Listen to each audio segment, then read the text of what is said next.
الأشياء week بعد فناء الأشياء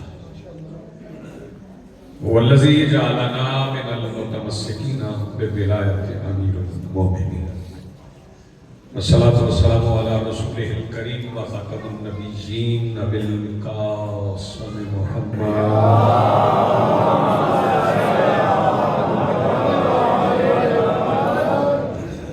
والصلاة والسلام والتحية والإكرام على آله الطيبين الطاهرين المعصومين المنتجبين المهديين المظلومين المعصومين الذين أذهب الله عنهم الرجس وطهرهم تطهيرا.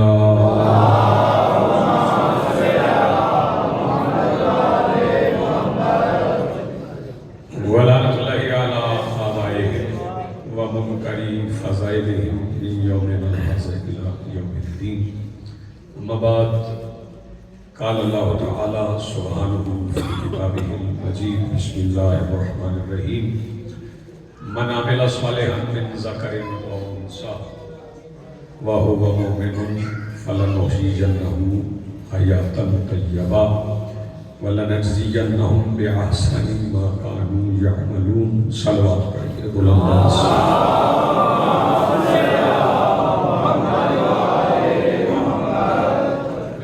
رانا سخاوت مرحوم اور ان کی اہلیہ کے لیے فاتحہ تلاوت. بسم اللہ الرحمن الرحیم الحمدللہ رب العالمین الرحمن الرحیم مالک یوم الدین ایاک نعبد و ایاک نستعین اهدنا الصراط المستقیم صراط الذین انعمت علیہم غیر المغضوب علیہم ولا الضالین. اللهم صل علی محمد وعلی محمد. اللهم ابعث ثواب هذا الكلام الى قبور المرحومین. رب صل علی محمد وعلی محمد. اپنی اپنی دعاؤں کی قبولیت کے لیے مرحومین کے درجات کی بلندی کے لیے شیعان جہان اور تخصیص شیعان ایران کی پریشانیوں کے خاتمے کے لیے تعجیل ظہور کے لیے اور کم سے کم ایسے افراد کی دعاؤں کی قبولیت کے لیے جنہیں ذکر علی سے تکلیف نہیں ہوتی، اتنی بلند صلوات پڑھیں کہ دلوں میں دعائیں قبول ہونے کا احساس پیدا ہو جائے.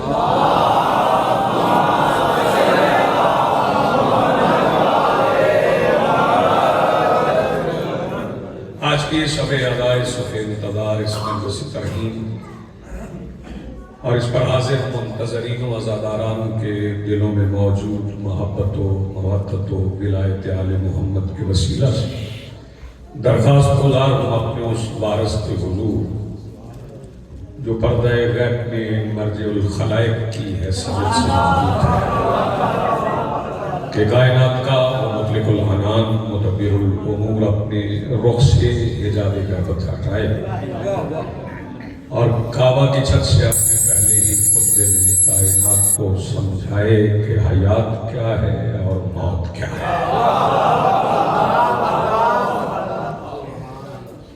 ویسے تو آج شب شہادت ہے،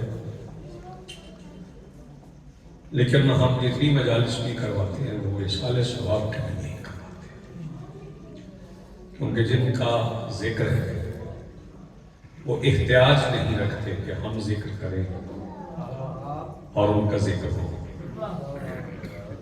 ویسے بھی جو الفاظ ہمارا انتخاب ہوتے ہیں ان میں آل محمد کو پڑھا ہی نہیں جا سکتا.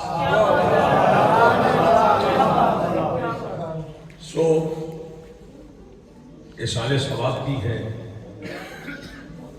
اور موقع کی مناسبت سے بھی چند باتیں ان کی خدمت کر. چونکہ کائنات کا آغاز موت سے نہیں،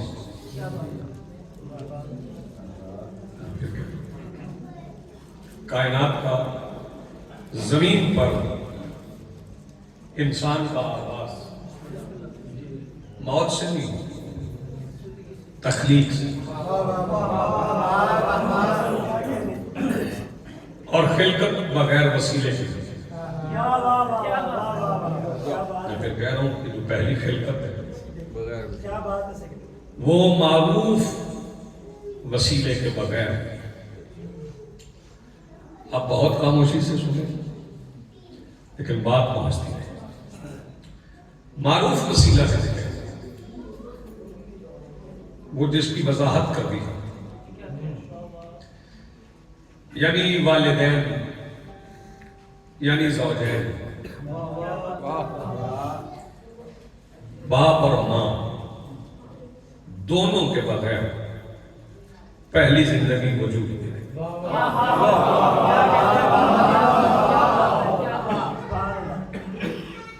اور جب پہلی زندگی وجود میں آئی تب موت کا تذکرہ نہیں تھا, تب خلقت کا ذکر. اور اللہ رب العزت نے جو اعلان کیا وہ یہ اعلان تھا کہ انی جاعل فی الارض خلیفہ. خلق کرتے ہوئے اس نے یہ نہیں بتایا کہ میں اس بات میں ایک نئے ذاتی اس بات. جتنے فلاسفہ جتنے دانشور ہیں جتنے صاحبان مطالعہ ہیں وہ اپنے اپنے مطالعے کا نچوڑ لے کے آ جائیں اور مجھے بتائیں کہ کہیں اللہ نے فرشتوں سے وعدہ کیا ہو کہ جسے بنا رہا ہوں کل اسے موت دے. نہیں صرف یہ اعلان کیا کہ میں خلیفہ بنا اور پھر اسے سجدہ کرتا اور سجدہ بھی اسے کروایا جسے کل مارنا تھا.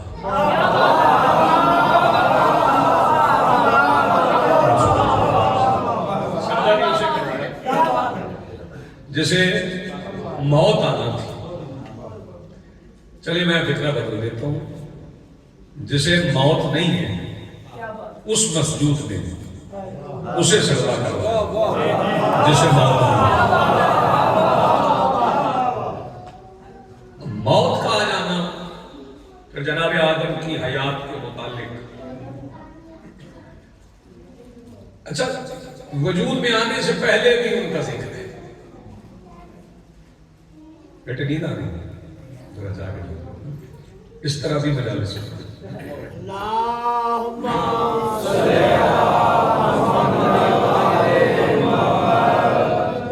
خلقت آدم سے پہلے دین جناب آدم کا ذکر ہے.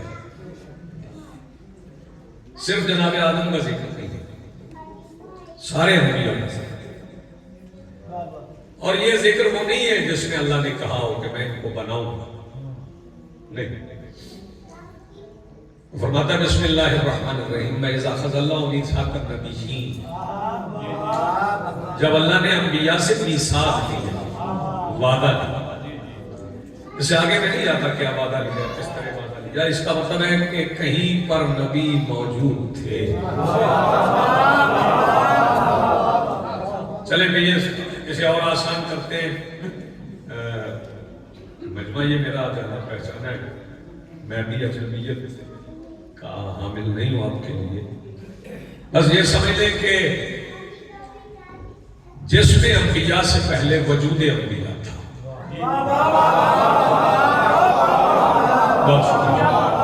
اجسام انبیاء سے پہلے وجود انبیاء پہلے.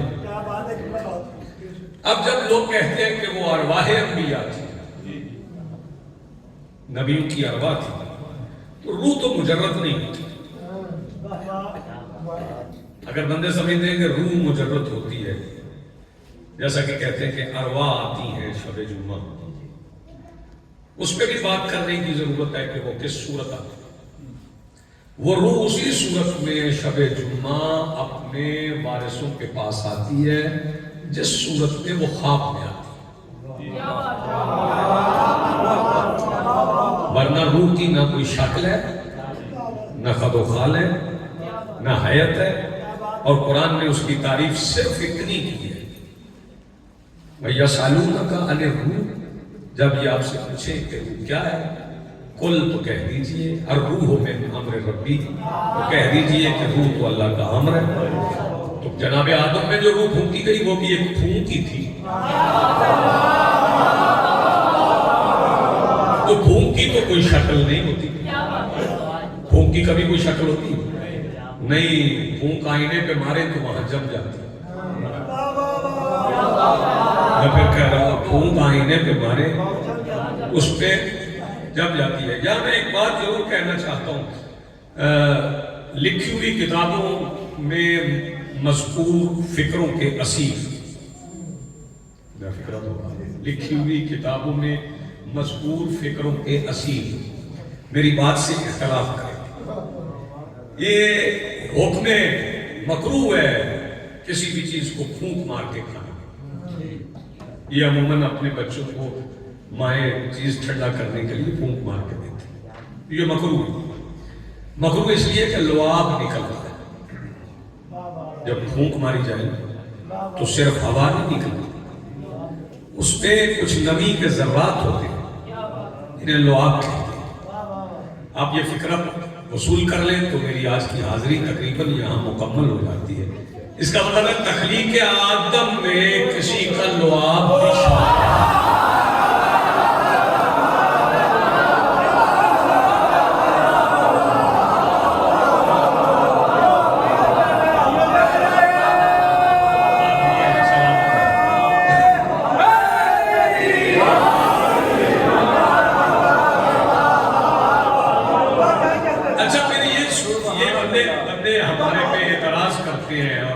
بعض اوقات جذباتی ہو جاتے ہیں اپنی خود ساختہ توحید کو بچانے کے لیے۔ جب ہم کہتے ہیں کہ اللہ تو پھونک نہیں مارتا، تو میں ان سے گزارش یہ کروں گا کہ جب پھونک اللہ ہی مارتا ہے تو پھر اللہ جناب عیسیٰ سے پھونکے کیوں مروا رہا ہے؟ جناب عیسیٰ سے پھونکے کیوں مروا رہا ہے؟ جب وہ پرندہ مٹی کا بناتے تھے تو پھونک مارتے عیسیٰ تھے، اذن اللہ کا ہوتا تھا۔ اس کا مطلب ہے وہ اذن دیتا ہے، پھونک کوئی اور مارتا ہے، وہ اذن دیتا ہے، پھونک کوئی اور مارتا ہے۔ اور یہ جو پھونک ہے نا، یہ فکرہ بھی قبول کیجیے، یہ جو پھونک ہے یہ حیات ہی حیات ہے۔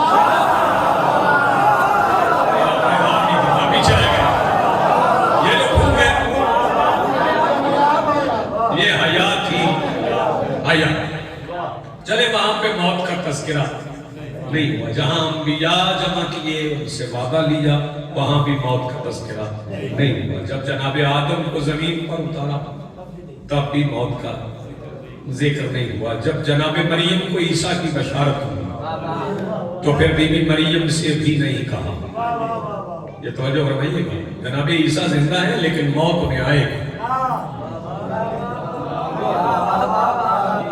اور فرمائیے گا، کیونکہ جناب عیسیٰ کی حیات اپنی آخری نماز کی منتظر ہے۔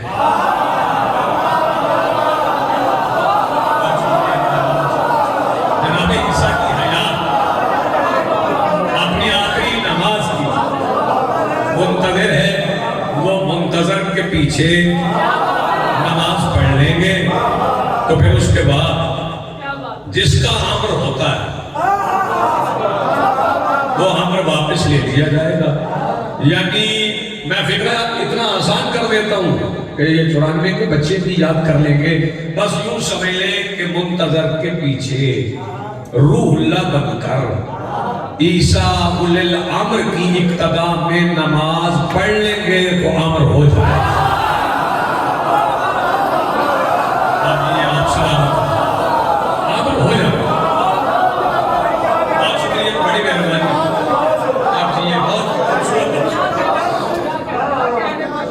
اچھا وہاں بھی موت کا ذکر نہیں ہوا، پھر موت تو آئی، موت تو آئی۔ جب فرشتوں نے اللہ سے بات کی تو وہاں بھی موت کا ذکر نہیں کیا۔ فرشتوں نے کیا کہا؟ تجعل، کیا تو اسے بنائے گا جو فساد کرے گا، وَيَسْفِكُ الدِّمَاءَ، اور خون بہائے گا۔ توجہ کرو۔ اچھا پھر قابیل نے حابیل کو قتل کیا، یہ فکرہ میں بچوں کے لیے کیا؟ قابیل حابیل کو قتل کر کے مر گیا۔ آپ کی رفتار سست ہے، میں پھر کہہ رہا ہوں قابیل حابیل کو قتل کر کے، مر گیا قاتل، مر گیا مقتول زندہ رہا. قاتل مر گیا مقتول زندہ رہا. پھر زندگی زمین پہ سفر طے کرتی رہی، انبیاء آتے رہے، آرے سے چیرے گئے، پتھر مارے گئے. توجہ فرمائیے. پھر سرکار دو عالم کا زمانہ آیا، قرآن اترا. تو قرآن اترنے کے بعد جب آیات آ گئی، ہجرت ہو گئی. اور جب ہجرت ہو گئی تو پھر ایک نئے انداز میں موت کو ڈیفائن کیا، اس کی تعریف کی. وہ نئی تعریف تھی موت کی. شیعہ سنی حضرات سارے سمجھتے ہیں موت کی وہ نئی تعریف تھی جو لوگوں نے پہلے سنی نہیں تھی. 313 بدر کے میدان میں رسول لے کے اترے اور 313 کو رسول نے ضمانت دی، جاؤ میرے حکم پہ مر جاؤ، میں مرنے نہیں دوں گا.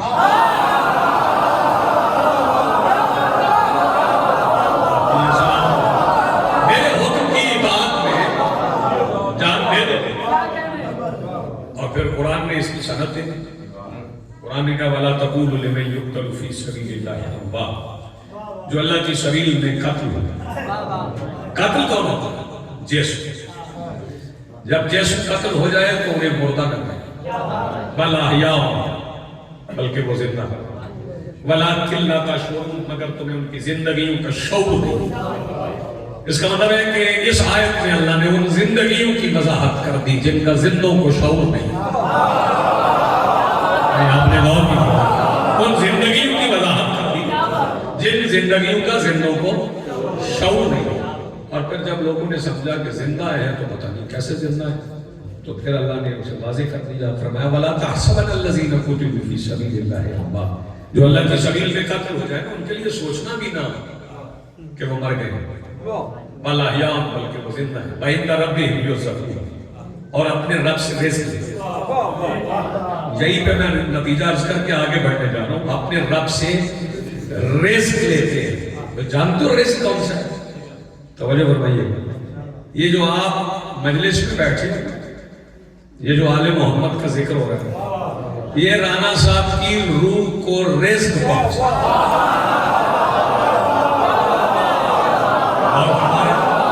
یہ رزق ہے. توجہ فرمائیے.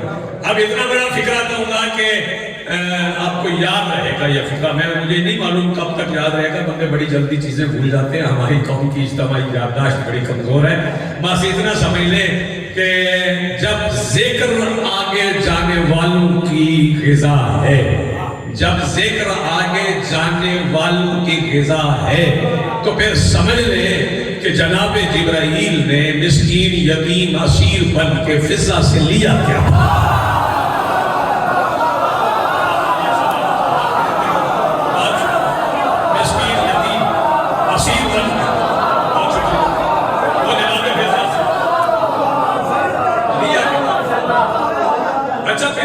اچھا سہولت پھر یہ قتل ہونے والوں کے لیے تو تھی. بدر میں، احد میں، خندق میں، خیبر میں سہولت تھی. اور جنہیں یقین تھا وہ شہادت کے لیے بار بار اترے. جنہیں یقین تھا وہ شہادت کے لیے بار بار اترے. میں ایسے ایسی باتیں سر نہیں کہتا ہوں بس، لیکن ایک بات سامنے آ گئی. وہ کوئی صاحب تھے، میں تذکرہ نہیں کرتا، قومیتوں کا ذکر ممبر سے مناسب نہیں ہوتا. وہ کس صاحب سے کسی نے کہا کہ آپ کا کیا دل چاہتا ہے؟ انہوں نے کہا میرا دل چاہتا ہے کہ مجھے شہادت نصیب ہو. اس نے کہا آپ جائیں شہید ہو جائیں. میں کہا دل بہت ہے شہید ہو جائیں مگر ڈر لگتا ہے کہیں مر نہ جائے.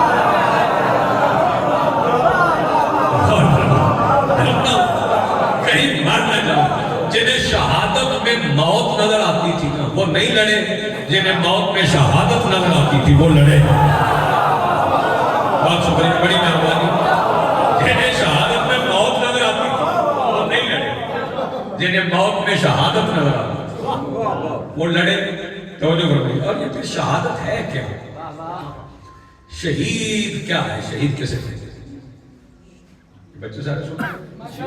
شہید کسے کہتے ہیں؟ شہید اللہ کا نام ہے. میں درس میں کرتا ہوں قرآن پڑھیے تو پہلے جو نام ہے نا انہیں چھوڑ دیجیے. سورہ مبارکہ رعد میں آیا اس میں اللہ رب العزت یہ ارشاد فرما رہے ہیں بسم اللہ الرحمن الرحیم یقول الذین کفروا لست مرسلا. جب کافر کہتے ہیں کہ آپ اللہ کے رسول نہیں ہیں. قل کفی باللہ شہیدا بینی و بینکم ومن عنده علم الکتاب. تو ان سے کہیے میرے اور تمہارے درمیان دو شہید کافی ہیں. ایک اللہ، ایک وہ جس کے پاس الکتاب کا علم ہے. تو یہاں پہ میں ایک فکرہ کہنا چاہتا ہوں. علی کو شہید ہونے کے لیے 19 رمضان کا انتظار نہیں کرنا پڑا. بہت شکریہ. علی کو شہید ہونے کے لیے 19 رمضان کا انتظار نہیں کرنا پڑا. وہ تو علی نے سر پہ تلوار برداشت کیا. مجھے بات یاد آ گئی، تھوڑا طوالت میں ہو جائے گا. بات مجھے ہجرت کی رات کی بات. وہ جب سرکار چلے گئے تھے مدینہ تشریف لے گئے تو امانتیں سپرد کر گئے مولا علی کے. صرف بستر نہیں دے گئے کیونکہ رسول بستر بھی اسے دیتے ہیں جسے امانت بھی جاتی ہے، امانتیں بھی اسے دیتے ہیں جسے بستر بھی. بستر اور امانتوں کو الگ الگ نہیں کیا. تو وہ جو آئے تھے باہر جو کھڑے تھے سرکار کی دشمنی میں جو کھڑے تھے، چلے وہ میں رات کی باتیں نہیں کرتا، وہاں پہ وہ افسر روزانہ سنتے ہیں. تو جب وہ سرکار نے پوچھا بھی کیا کرنے آئے تو انہوں نے یہ نہیں پوچھا. یہ دیکھیں مولا علی کی شجاعت سے کفار مرعوب تھے. کچھ مورخین نے اس کا تذکرہ کیا لیکن میں پوری ضمانت کے ساتھ کہہ رہا ہوں کسی کافر کی جرت نہیں ہوئی علی سے پوچھے کس طرف گئے. جانتے تھے، وہ جانتے تھے کہ غیبت ایک رات کی بھی ہو تو علی بتائیں گے نہیں. اللہ کرے آپ سمجھ جائیں گے. غیبت ایک رات کی بھی ہوگی تو علی بتائیں گے نہیں. میرے مولا نے فرمایا ہاں بھائی کیا امانت تھی. تو وہ وہاں پہ کچھ مکے کے مکار اس میں سے لوگوں نے سمجھا کہ امانتیں تو مصطفیٰ کے پاس رکھتا ہی تھی، علی کو کیا پتا. یہ کافروں کا شروع سے عقیدہ ہے. کچھ باتیں کنایے سے ہوتی جو سمجھ گئے سمجھتے ہیں. وہ ایک بندے نے کہا میں زیادہ بتا دوں. اس نے کہا میرا یہ بھی ہے، میرا یہ بھی ہے، میرا یہ بھی ہے، میرا یہ بھی. سرکار نے فرمایا اٹھا لو لیکن اٹھانے سے پہلے یاد رکھنا میں نے صرف امانت رکھنے والے سے نہیں پوچھنا، میں نے امانت سے بھی پوچھنا ہے. مجھے امانت بتا دے گی میں کس کی ہوں. مجھے امانت بتا دے گی میں کس کی ہوں. بس وہ ہجرت کی رات اور آج کی رات، تب سے آج تک اور آج سے قیامت تک ہمیں اصول مل گیا. ہم علی کے فضائل پڑھتے ہیں، چہروں کا رنگ دیکھتے ہیں، پتہ کر لیتے ہیں امانت کس کی ہے. بڑی مہربانی.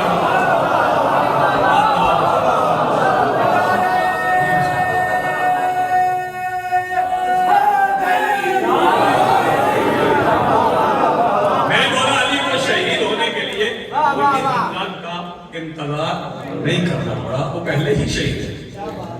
کیسے شہید ہے؟ جیسے اللہ شہید ہے. اللہ شہید ہے.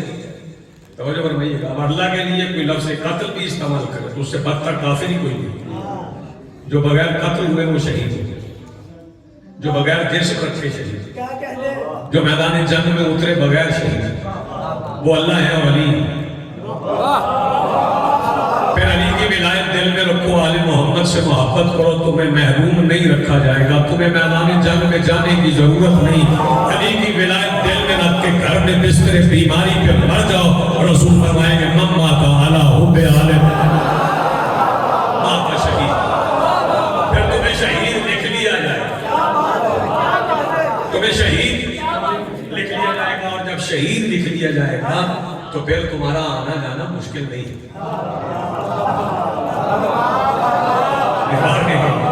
پھر تمہارا آنا جانا مشکل نہیں ہے. تم جسمانی رشتوں سے آزاد ہو. یہ بات تھی جو آپ نے ذہن، جسمانی رشتوں سے آزاد ہو جاؤ گے، ایمانی رشتوں کے ساتھ قائم رہو گے. مومن کی کافر بیٹے کے گھر نہیں آتی. اب کیا سن رہے ہیں, میں کیا پڑھ رہا ہوں؟ مومن کی روح کافر بیٹے کے گھر نہیں آتی. اور کافر کی روح تو ویسے ہی بھٹکتی رہتی, اس کی تو منزل ہی کوئی نہیں. باپ مومن ہو اور بیٹا حالت کفر پہ چل رہا تو وہاں باپ نہیں, کیونکہ اس کی غذا وہاں نہیں ہے. اس کی غذا وہاں نہیں ہے. وہ تو لینے آئے گا آل محمد کا ذکر. اور اگر میں بیٹا بیٹھ کے سوچ رہا ہوں پتہ نہیں یہ فضیلت ان میں ہے یا نہیں, تو باپ گھر نہیں آئے گا, سارے ثواب نہیں ہوگا. اور ہمارے اس کا مطلب ہے کہ آل محمد کی حدود کا تعین کرنے والی اولاد, آل محمد کی حدود کا تعین کرنے والی اولاد سے والدین ثواب لینے بھی نہیں آتے.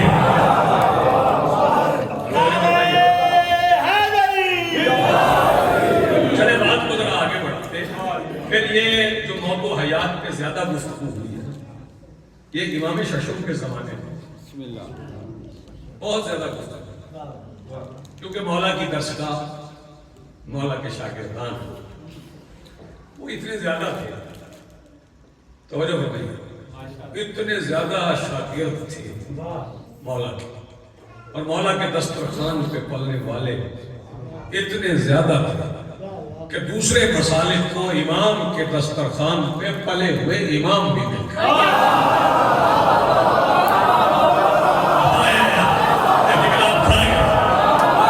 دوسرے مسالک کو دسترخوان امام پہ پلے ہوئے امام بھی مل گئے. اچھا اب ایک بات اصل میں یہ ہے کہ مجھے منتظر میرا شاگرد ہے, تو میں اگر ایک آیت پڑھوں, توجہ فرمائیے, اور یہ اٹھ کے کہے مجھ میں تو غلطی ہو سکتی ہے, لیکن یہ اٹھ کے یہ تو کہہ سکتا ہے کہ آیت اس طرح تھی تو اس طرح پڑھ دی, یہ تو نہیں کہہ سکتا اس آیت کی تفسیر کچھ اور تھی.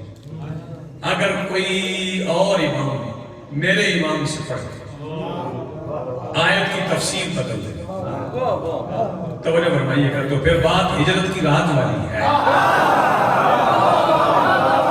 نہیں آپ کو سمجھنا تو میں نے سمجھانا, پھر بات ہجرت کی رات والی ہے. وہ جو میرے مولا کے شاگردان ہیں ان میں ایک نام جابر بن حیان کا, جابر بن حیان کا, یہ جدید کیمسٹری کے پانی, یہ بچے جو پڑھتے ہیں یہ جدید کے کیمسٹری کے نہیں, جدید کیمسٹری کے. توجہ فرمائیے, آئنسٹائن کی باتوں پہ لوگوں نے شک کرنا شروع کر دیا, جابر بن حیان کی بات پہ شک نہیں ہوا کیونکہ اس نے یقین سے سیکھی. جابر بن حیان کی آج بھی جو کتاب انہوں نے لکھی کیمیا وہ جدید کیمسٹری ہے, توجہ فرمائیے. اور وہ کتاب جابر بن حیان کا نسخہ آج بھی آکسفورڈ میں پڑھا ہے. پتہ نہیں اب بندے کیا سمجھتے ہیں کہ ہم کون سی علم کے بارے سے, وہ آکسفورڈ میں پڑھا ہے جابر کے ہاتھ کا لکھا ہوا نسخہ. یہ چکوال کے ایک ملک صاحب ہے, انہوں نے وہاں سے ڈاکٹریٹ کی مولا امام صادق سے, اور جب وہاں پہ ڈاکٹریٹ کی تو انہوں نے کہا جی آپ کو کیا چاہیے؟ انہوں نے کہا مجھے کچھ نہیں چاہیے, مجھے کوئی وظیفہ نہیں چاہیے, اسٹیپنڈ نہیں چاہیے, مجھے صرف وہ کتاب دکھا دیں جو جابر نے لکھی. انہوں نے کہا جی آپ بالکل بک ریک کے سامنے کھڑے ہو کے دیکھ سکتے ہیں, ٹیبل پہ بھی نہیں رکھ سکتے, اس کتاب کو رکھنے کی اجازت نہیں دیں گے. انہوں نے کہا مجھے بس پہلا صفحہ پڑھنا ہے جہاں انتصاب لکھا ہوتا ہے. جب وہ کتاب کھولی تو جابر بن حیان نے جو انتصاب لکھا ہے اس کا ترجمہ آپ کو سنا دیتا ہوں. جابر بن حیان نے انتصاب میں لکھا ہے کہ میں اپنی کیمیا پر تحقیق کو اپنے اس امام کے نام کرتا ہوں جن کے دسترخوان سے بچے ہوئے ٹکڑوں میں میری رگوں میں علم اتارا.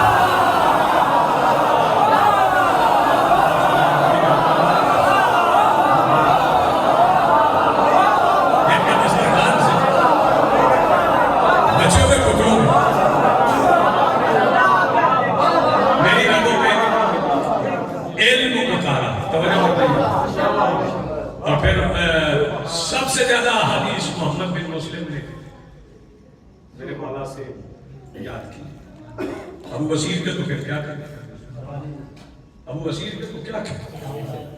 یہ ابو بصیر بھی دو ہیں، ایک نابینا ایک ابو بصیر. نابینا تو میرے امام کے پاس آئے، جب امام کے پاس آئے تو آج کہنے لگے مولا جنابی عیسیٰ جو تھے، جنابی عیسیٰ جو تھے وہ نابیناؤں کو آنکھیں دیتے تھے. مولا مسکرائے، مولا نے فرمایا ابو بصیر آنکھیں چاہتے ہیں. غور فرمائیے جی مولا وہ جناب عیسیٰ اپنا ہاتھ رکھتے تھے مادر ذات پیدائشی نابیناؤں کے آنکھوں پر تو انہیں آنکھیں مل جاتی تھی.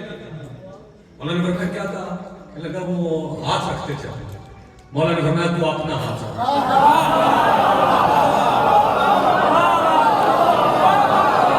تو اپنا ہاتھ رکھ. ابو بصیر نے اپنا ہاتھ رکھا، بینائی پکڑ. فرمایا ابو بصیر بینائی ہم نے دے دی، اب دو چیزوں میں سے ایک چیز لے لے. بینائی دے دی لیکن دو چیزوں میں سے ایک چیز رکھ لے. جی مولا. فرمایا یا بینائی رکھ لے یا جنت میں میرے ساتھ رہ. یا بینائی رکھ لے یا جنت میں میرے سے، جنت نہیں، جنت میں میرے ساتھ گھر، جنت میں میرے ساتھ گھر. ابو بصیر کہنے لگے مولا کروڑوں بینائیاں آپ کی نالین پہ باقوں، مجھے جنت میں بھی آپ کی جدائی گوارا نہیں ہے. آپ کی جدائی جنت میں بھی گوارا نہیں ہے. بینائی واپس کر دی. توجہ فرمائے، بینائی واپس کر دی. اچھا میرے یہ مقدر ہیں، یہ میرے بخت ہیں، یہ میری قسمت ہے کہ میں نے وہ جامعہ دیکھی، میں نے وہ درس دیکھا جو میرے امام نے بنایا. 1999 میں قبلہ میں حج پہ گیا تو حج کر کے بات میں سنا لوں. میں جب جنت البقیع کی عقب میں پیدل چل رہا تو ارشاد ڈوگر صاحب ہیں وہ نیا کے ادھر تھے تو وہ رستے میں مجھے مل گئے. تو انہوں نے کہا تم کہاں ہے؟ میں نے کہا حج کرنے جا رہا ہوں. بھائی حج کا موسم ہے، میں یہاں کام تو نہیں کر رہا. تو مجلس پڑھنا چاہتا ہوں. انہوں نے کہا ہاں یہاں پہ قریب ایک سرداب میں تہخانے میں امام بار ہے مجلس. میں نے مجلس پڑھی، آدمی کچھ بیٹھے تھے، میری کیا سمجھ میں آئی. خیر وہ انہوں نے مجلس پڑھوائی. وہاں پہ ایک سید علی بن محمد تو اس وقت بڑے ضعیف تھے تو انہوں نے نیاز دی. تو میں نے کہا جی میں نیاز نہیں لیتا، مجھے کچھ ایسی زیارات کروا دیں جو بہت کم لوگ ہیں. تو انہوں نے نیاز بھی دیں گے زیارت بھی کروائیں گے.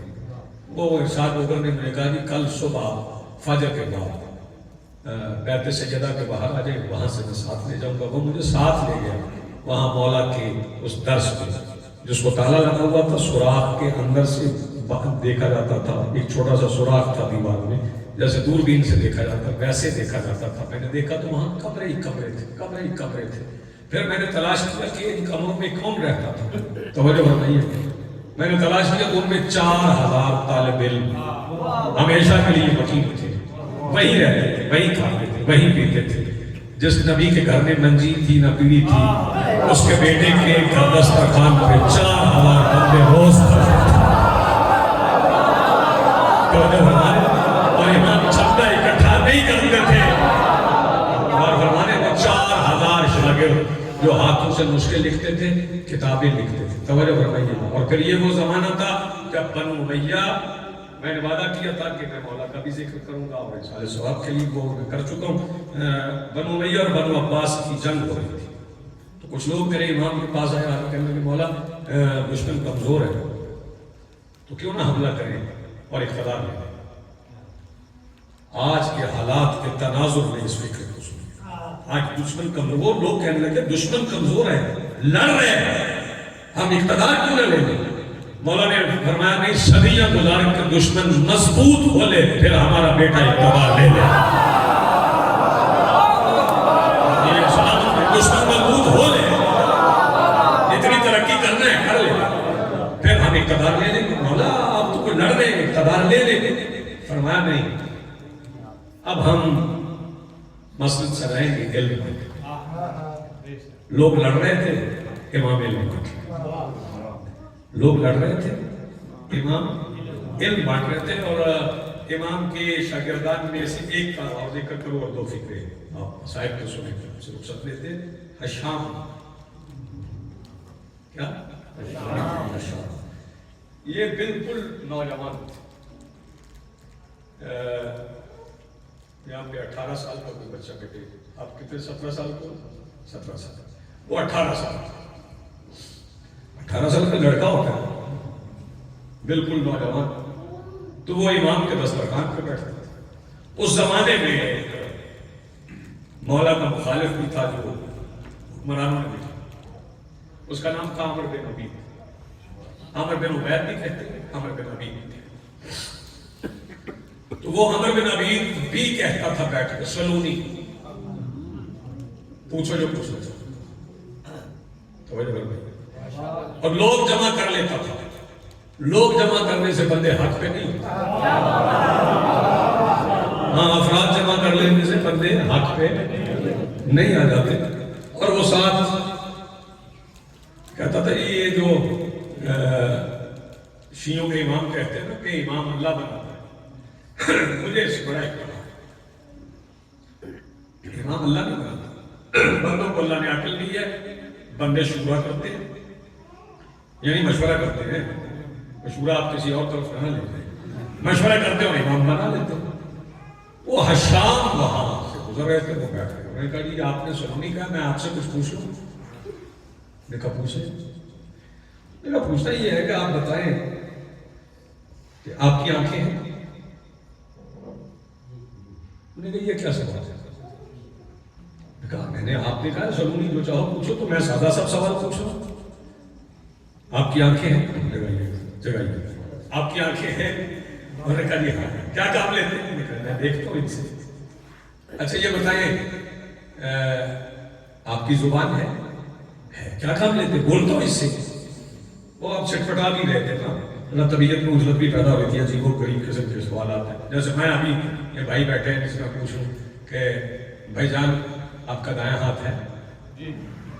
پھر میں پوچھوں بایاں ہاتھ ہے، تو وہ عجلت کو ہو جائے گا۔ اب وہ حشام پوچھ رہے ہیں اچھا یہ بتائیں آپ کے پیر ہیں؟ میں نے کہا ہاں ہے، کیا کام لیتے ہیں؟ میں نے کہا کہیں جانا ہو تو ان سے چل کے جاتا ہوں۔ اچھا یہ بتائیں جی کہ آپ کی ناک ہے؟ میں نے کہا ہے، کیا کام ہے؟ انہوں نے کہا یہ قوت شامہ ہے، میں اسے سنتا ہوں، سانس لیتا ہوں۔ وہ ذرا لہجہ بھی سخت ہوتا جا رہا، کان ہے؟ میں نے کہا بھائی ہے، کیا کام لیتے؟ انہوں نے کہا اسے سنتا ہوں۔ میں نے کہا چلیے میری باتیں کر، آپ یہ بتائیں آپ کا دل ہے؟ میں نے کہا دل ہے، کیا کام لیتے ہیں اسے؟ دل سے کیا کام ہوگا؟ میں دل سے کوئی کام نہیں لیتا، یہ جو میں نے اعضاء بتایا نا، جو میرا دل کہتا ہے نا، یہ اعضاء کرتے ہیں۔ وہ شام کہنے لگے اس کا مطلب ہے کہ یہ جو آپ کا دل ہے یہ آپ کے سارے جسم کا حاکم ہے۔ میں نے کہا بالکل حاکم۔ میں نے کہا یہ اپنے جسم کا، چھوٹے سے جسم کا حاکم آپ نے خود بنایا؟ نہیں، اللہ نے بنایا۔ تو شام کہنے لگے پھر حیا کریں، جب آپ اپنے چھوٹے سے جسم کا حاکم آپ خود نہیں بنا سکتے تو کائنات کا حاکم شورا کیسے بنا سکتے؟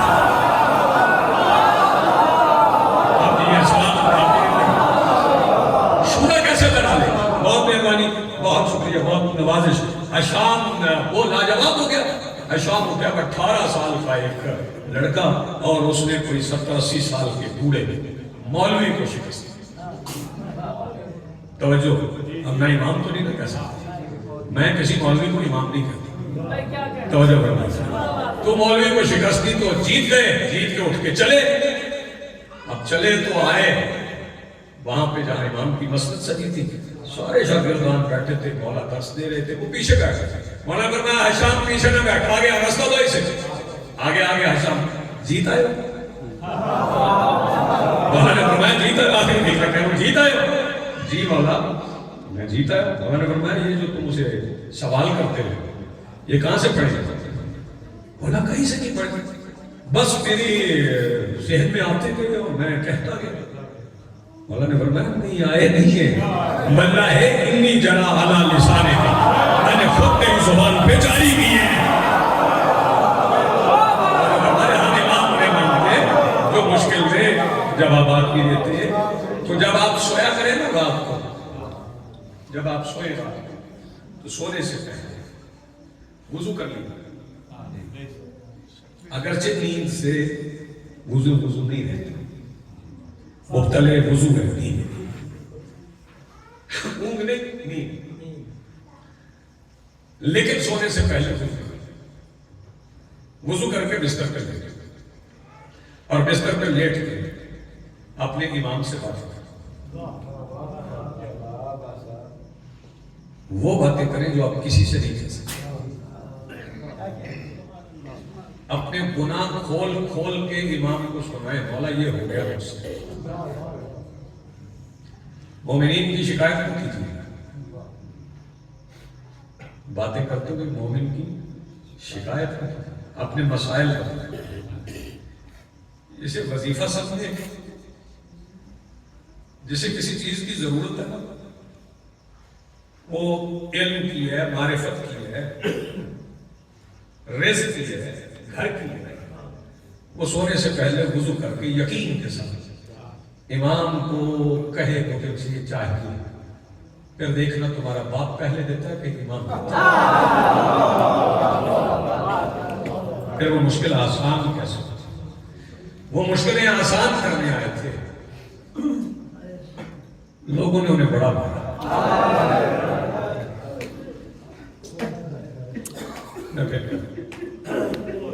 مشکلیں آسان کرنے آئے، لوگوں نے انہیں مارا، محسنوں کو کون مارا؟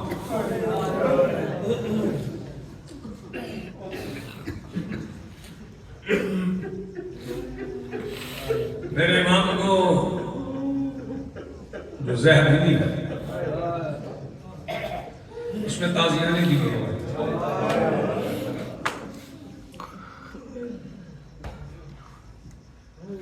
میں اگر بچوں سے پوچھنا شروع کر دوں کہ تمہارے امام کی قبر کہاں، شاید کچھ بچوں کو پتہ ہی نہیں، جنت البقیع میں شہزادی کی قبر ہے، ظاہراً جو ہے اس کے ساتھ 4 قبریں ہیں، وہ ایک قبر اور 4 قبریں دیکھیں تو ایسے لگتا ہے کہ جیسے دشمنوں کے شہر میں ایک ماں 4 یتیم لے کر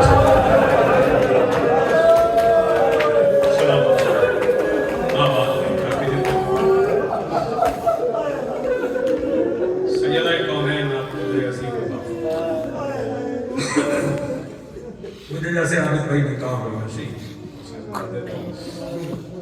میرے مولا کے گھر باہر بھی پتہ نہیں مدینے والے سادات کے، جی میں پھر کہتا ہوں، ہاں نقشہ ایسا ہے، 4 قبریں اکٹھی، صاف ایک ماں کی قبر، بالکل مجھے ایسے لگتا ہے، میں نے جتنی بار دیکھا کہ جیسے ایک ماں 4 یتیم لے کے دشمنوں کے شہر میں بیٹھا۔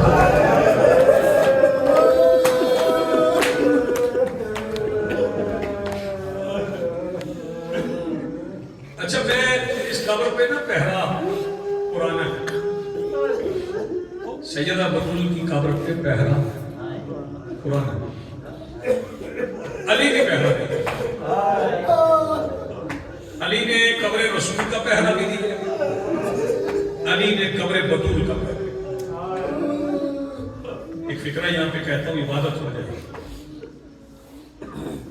تو یاد کر لیں، علی نے قبر رسول کا پہرا دیا، قبر بطول کا بھی پہرا، اور بتاؤ کیوں دیا؟ اگر حسین شہید نہ ہوتے تو اصغر کی قبر پہ پہرا دیتے، کیا خوبصورت عبادت کر رہے ہیں،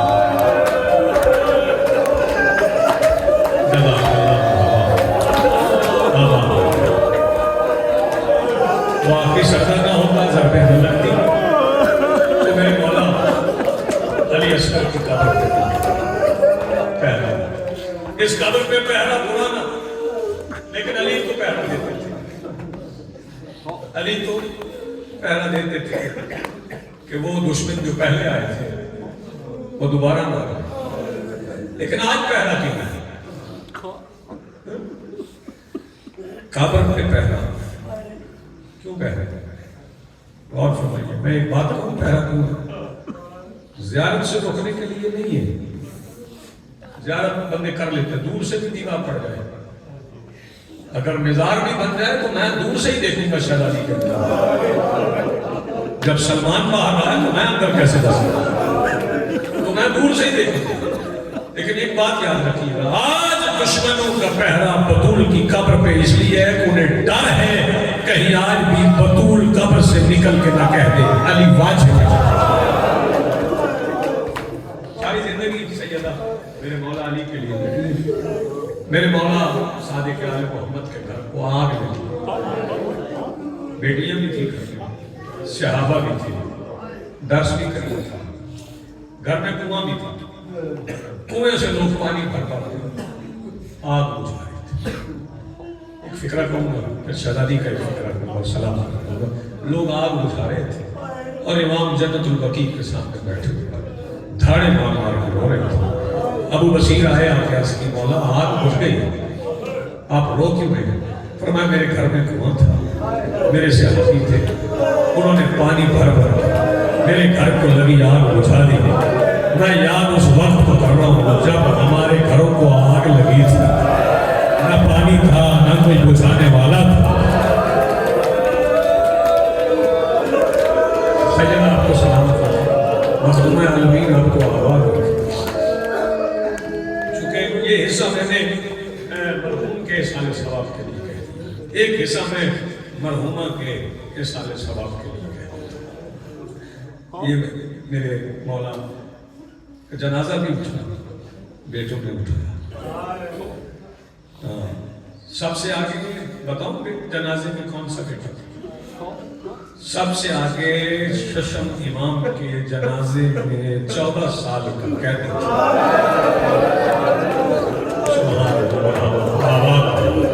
میرے مولا امام موسیٰ فاضل تھے جنہوں نے, اور جب بابا کو قبر میں اتارا, بیٹوں نے بابا کو قبر میں اتارا.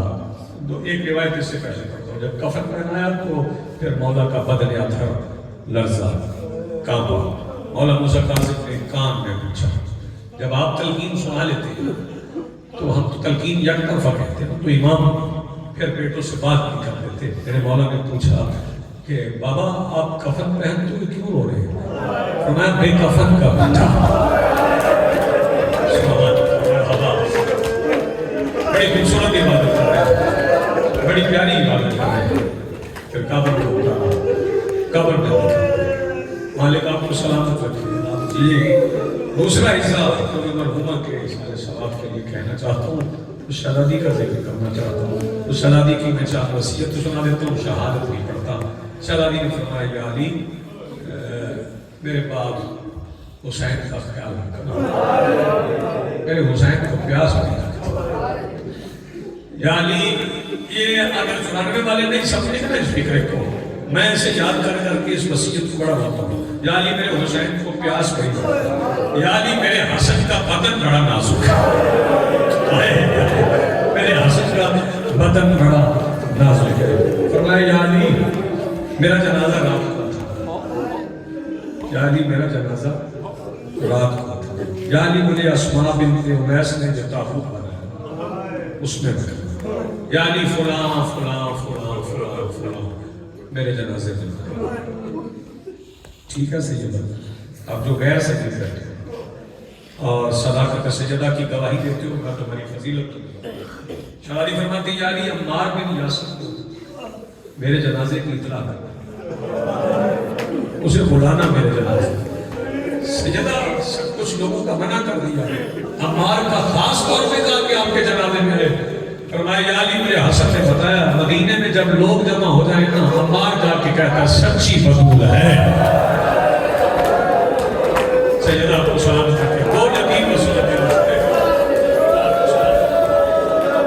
فرمایا یا علی حسنین کو میری قبر پہ لانا. یا علی حسنین کو روزانہ میری قبر پہ لانا. ساتھ اٹھاؤ آدمی جوانوں یا فکر سمجھ لو, حسنین کو روزانہ میری قبر پہ لانا. اور پھر فرمایا یہ آج 15ویں رات ہے نا, آج چاند ہے. شہزادی فرماتی یا علی جب مہینے کی آخری راتیں ہو, جب چاند کی روشنی بھی نہ ہو, پھر زینب کو میری قبر. کیا بات ہے یار آپ کے ہونے, جب چاند کی بھی روشنی نہ ہو. میں نہیں چاہتی چاند کی روشنی میں میری بیٹیاں مدینے کی گلی میں چلیں. میں کہتا ہوں سیدہ چاند کی روشنی میں جن کا مدینے کی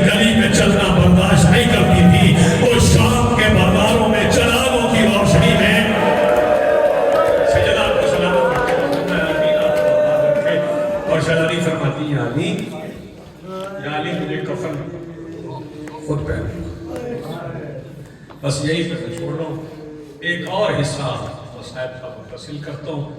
19 رمضان کو یہ کفن والی وصیت سے ہوتی ہے, یہی پہ میں تمام کروں گا. 19 رمضان کو جب میرے مولا کو ضرب لگی تو بیٹوں نے ضرب لگنے کے بعد اٹھایا. جب ضرب لگی ہے تو یہ فزتو برب الکعبہ سارے پڑھتے ہیں. جو اگلا فقرہ میرے مولا نے کہا وہ لوگ نہیں پڑھتے.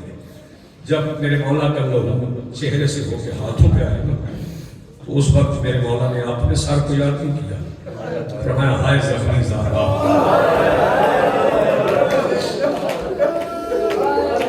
کتنی پیاری عبادت کر رہے ہیں. پھر بیٹوں نے کلیم میں کمبل میں ڈالا, 4 کونے کمبل کے, پیچھے سے 2, ایک محمد حنفیہ نے, ایک مولا عباس نے پکڑا, آگے سے ایک مولا حسن نے, ایک مولا حسین نے. مسجد سے نکلے, گھر کی طرف چلے, ابھی چلے ہی تھے, فرمایا حسنین, عباس, محمد, یہ کمبل زمین پہ رکھو. کمبل زمین پہ رکھ کر فرمایا میں کھڑا ہو گیا, میں پیدل چل رہا تھا. حسن امیر نے کہا بابا زخم پڑا گیا ہے, آپ پیدل کیسے چل رہے ہیں؟ یہ ذہن نشین ہوتے ہیں. فرمایا نہیں, اتنا بھی گہرا ہے, مجھ میں ہمت ہے, میں پیدل چل رہا ہوں. میرے سر کو عباس نے اپنے ہاتھوں سے باندھا,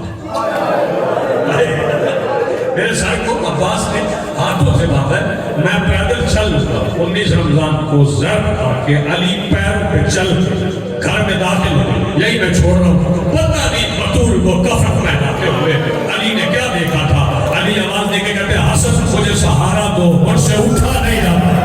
اور یہ پتہ کب چلا تھا جب علی نے بطول کو قبر میں اتارتے ہوئے نبیوں کے سلطان کی قبر کی طرف روک کر کے کہا تھا یا رسول اللہ, جو قرآن آپ نے میرے حوالے کیا تھا وہ آپ کی لگائی ہوئی پابندیوں کی وجہ سے اس قرآن کا ہر وقت پھٹ گیا.